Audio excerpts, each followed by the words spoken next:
Hey everyone, welcome back. This is the second part to the video I just released, talking about this guy right here.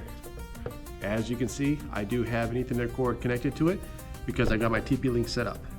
Haven't fired this up for the first time yet. We're going to do this together, and then I'm going to go ahead and find out what the IP address is so we can connect directly to this bad boy and set them up on the mining pool. But first things first, I wanted to see what kind of hash power we're going to be pulling at the socket here. All right, let me show you guys the current setup. And yes, this is not the right way of doing this, I know, but I do have it connected to this extended power cord, just so that way I can go ahead and do this for you guys, because one, it actually is big enough for me to go ahead and have the Wi-Fi extender put on so I can have my Ethernet cord, but also it'll allow us to go ahead and see what the watts are. So let's fire this bad boy up for the first time, and hopefully this works out well. All right.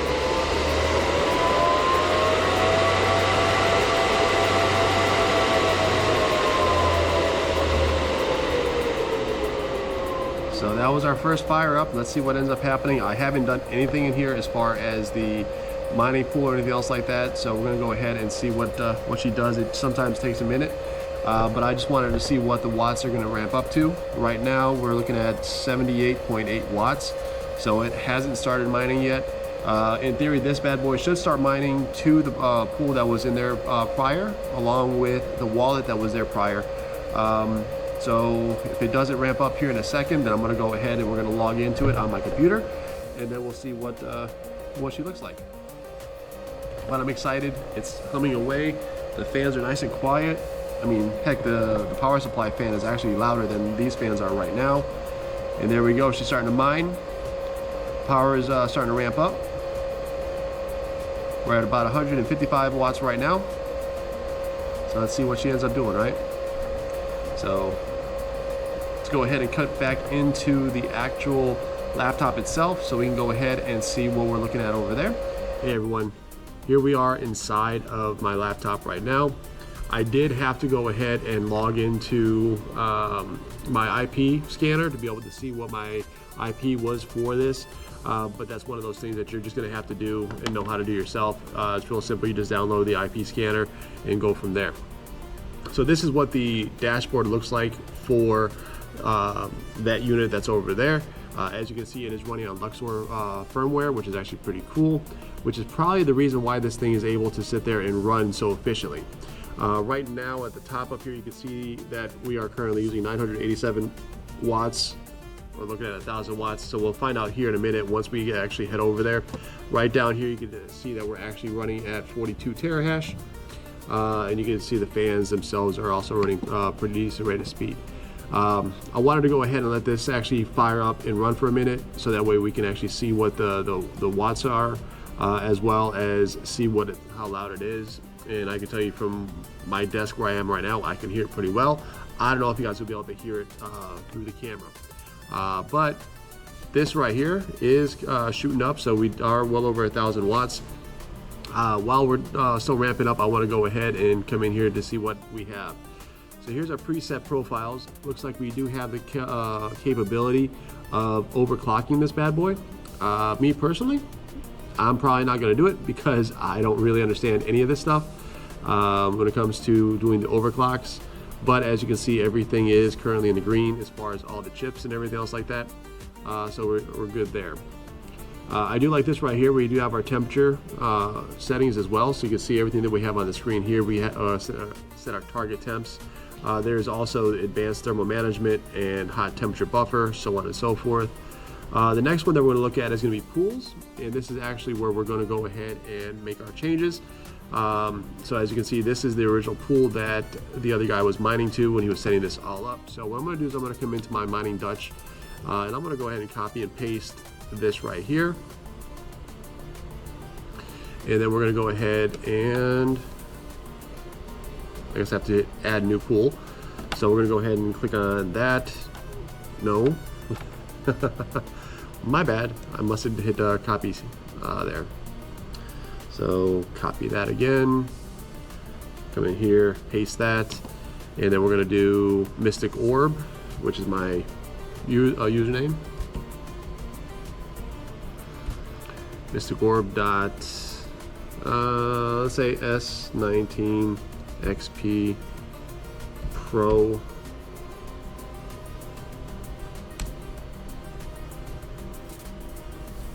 board.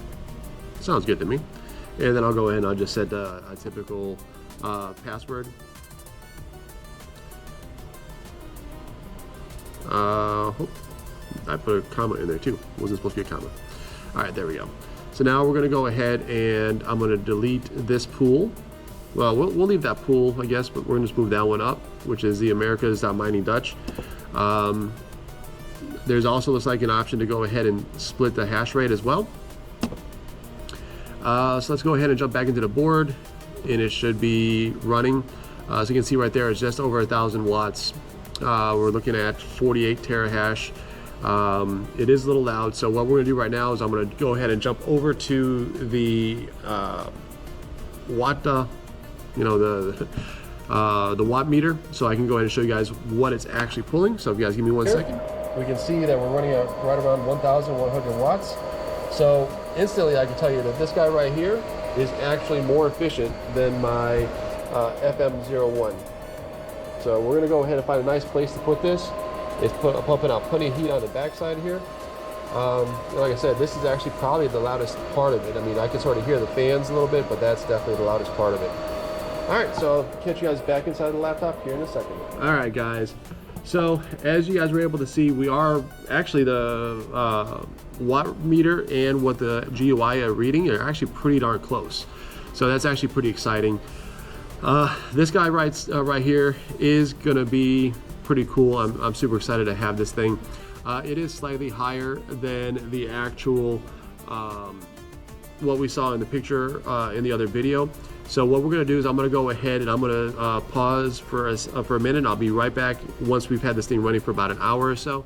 That way I can give you an hour's worth of watt usage to see if it stabilizes, see if it stays around 1,000 watts or what it ends up doing. All right, guys, so I'm gonna go ahead and I'm gonna jump back into the mining pool here, which is Mining Dutch. I wanted to see if it shows up, and right there it does show up. So we can see right here that we're currently running at 19.259 terahash, which is what's reported to the pool.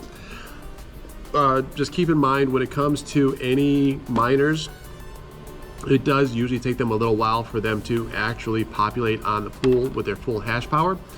So it'll probably take another half hour or so for it to go ahead and set up. Well, what I wanted to go ahead and show you guys is how to set up your Mining Dutch pool, just in case you wanted to use them. All right, so the reason why I like using Mining Dutch is because it actually does allow us to go ahead and select a different coin to get paid out in. And since I'm going to be solo mining Bitcoin Cash for a little bit, even though I do believe that getting anything that says Bitcoin has the potential to pump really well, and that's sort of one of the things that Bitcoin 2 is advertising is the second coming, blah blah blah. Catch the second Bitcoin. There's never going to be anything like the original Bitcoin, but anything that does carry the Bitcoin name usually does pretty well. But right here you can take a look. It does say it's on a multi-point port as well as DPPS. So what I want to do is I want to come up here to where it says main group or miner group, and I'm going to select default, which is what it shows on the screen right there for the S19. I'm going to select the coin in the drop down, which is going to be BC2.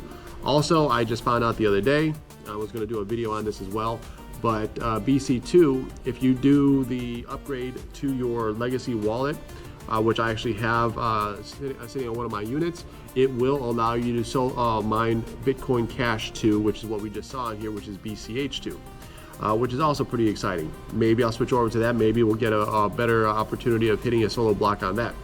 But for right now, we're going to leave it on Bitcoin 2. And then right here under mining mode, if we select do the drop down right here, I can go ahead and select solo mining. I'm going to hit apply settings. And then what's going to end up happening is you'll see right there, it does change to solo mining. The second one right here, I'm not sure what that one's for, but it does show that it's going to be mining Bitcoin Cash. So it'll be, I guess, dual mining. So now that it's been up and running for a little bit, we can see that it's actually showing up on the pool with a higher hash rate, which is really good. Let's go back into the GUI and take a look to see what it shows on here. running at right around 1,066 watts at 48 terahash, which in all reality is light years better than my FM01, which sucks because I really like this thing. But I'll be honest with you, for what I paid for that, it's actually less than what I paid for this one. And it's more efficient, more powerful, and in theory, if I wanted to go ahead and actually just mine, I can make so much more. There is one more thing I wanted to go ahead and show you guys in this pool really quick, just because I want to get us up a couple more minutes just to see how everything stabilizes. But I wanted to go back to my Cryptex page because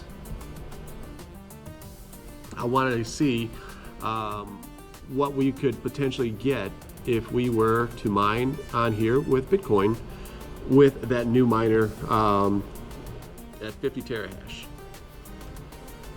So roughly 50 terahash, we would earn about $1.50 a day, which is not bad. Let's go ahead and double check on the Kwai side, because obviously I'm a big fan of doing the mining with Kwai because of their new SOAP that they just released, their new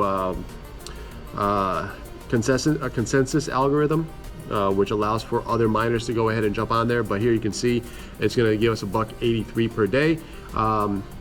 And then once again, if you guys are going to be mining Kwai, use your Tangem wallet. You can go ahead and you can convert inside the Tangem wallet to Bitcoin or anything else that you want. That's a noticeable coin in there. If you wanted to know how many Kwai you would get per day, you're looking at 47. And remember, between all the Bitcoin miners that I currently have, we're looking at about 100 terahash a day. So we'd be looking roughly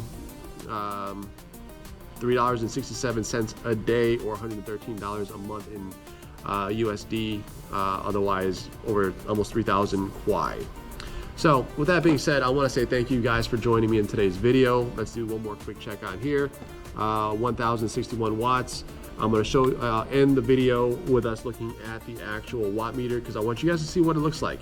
But I want to go ahead and say, please like, comment, share, subscribe, turn the bell notification on, set it to all. Let me know what you guys think of this. Do you think this is actually a pretty good investment on my part? Do you think that I could have got something better? Actually, you know what? Before we end the video, I'm going to go to mineshop.eu, which is one of the sites that we go ahead and have an affiliate link down below for. And I want to just take a look to see what kind of Bitcoin miners can we get for $600. So right here, you get the Nerd Octax 3.1 Ultra, $640 at 12 terahash. Runs at 200 watts, so that's actually not bad. If you did the math, to get up to 50 terahash, you'd have to have 12, 24, 48. So you'd have to have 3 or 4, and that's like 800 watts right there. So for 200 more watts, you get that unit there, or you have to spend a lot more for 8 units of that. The Nano 3S, which I have one of these as well, it's 6 terahash. So with that, you're looking at having a lot more as well. Same thing with the Hydro series. So like I said, I did my due diligence. I did all my research and research on everything that I was looking at, because I was ready to invest another couple $100 into another miner. And when I found this one and I looked at what it was supposed to pull as far as watts and everything else like that, I do feel that this was the best option, getting that unit over one of these other ones, even though these other ones are going to be a lot quieter, a lot smaller, and easier to put wherever you want. Plus they're also Wi-Fi, which is really nice. That's that one's got to be hardwired, or you can go ahead and actually buy a Ethernet to Wi-Fi adapter, which is available as well. So with that being said, let me know down in the comments below what you guys think. Are you guys interested in looking for something like this? If you are, please watch the previous video that I did on this, so you can see who I bought this from. They currently don't have a store, but they do. If you reach out to him, I'm sure he'll go ahead and make you one. And because the case itself is 3D printed, you could potentially ask him for different colors aside from the orange and black. That's just what he was doing. I know when I was talking to him, he said if I wanted my 2 favorite colors, which are red and black, he'd be more than happy to go ahead and print the, set it up for me. But I didn't want to sit there and wait another week or 2 for it to show up. So I just said I'll take the one that you got right now. So Thank you guys for joining me in today's video. Please like, comment, share, subscribe, turn the bell notification set to all, that way you don't miss out on any future videos like this. I will be doing some testing of this unit as well, just like I did with the FM01, because I want to find out what's going to be the best option for it. With that being said, I'll catch you guys in the next video. Peace out. Have a great rest of your day, and I'll see you soon. Thanks again. Bye-bye.